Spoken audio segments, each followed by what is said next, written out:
giving exam is stressful, but you can make it easier. Thinking how? Just by improving the way of study. You can do things effectively and efficiently so that you can get good scores and you can get the success. So here are 10 best study hacks to become a topper. I have collected all the information just for you. So watch the full video, and if you like the content, please subscribe the channel. So let's hop into the video. Break the day into 3x2 study blocks where you read 2 hours for each time. This 6 hours can be equal to 10 hours of reading. But do not use mobile phones and distract yourselves. Utilize full time in study so that you can get free time also. Next one is the blurting technique. Write the topic and leave the spaces for the important keywords, and then come back after a few minutes. Then you write the words over there. In this way, your memory power will be increased. Set a goal every day that which topics you will complete each day. Question techniques.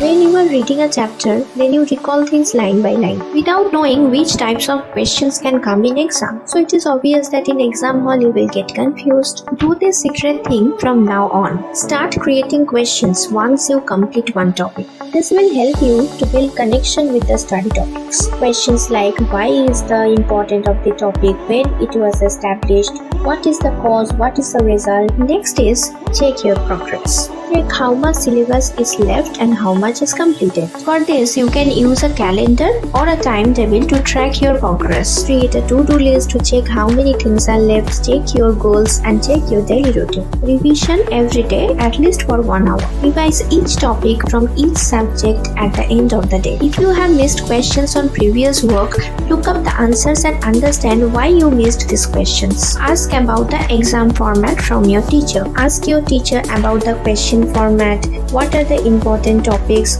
what are the highlighting notes, and always pay attention in the class. Now time for group discussion. Learn and practice to speak effectively, supported by facts and figures to make impact on the group discussion participants. Make mnemonics. Mnemonics can help you to recall the topics very easily. You can create short stories or songs. Like electrochemical series can be identified by Kings cannot make a zebra, I like his car silvery gate, where King's K stands for potassium, C stands for calcium, like this. Now a bonus tip. Don't study only on the night before the exam. Study each day bit by bit when you come home from the school every day. It's no use studying everything in one shot. So focus on your studies, and I wish all the best and prepare for your next exam. If the video was informative to you, then don't forget to hit the like button and subscribe the channel to get more videos. Thank you for watching.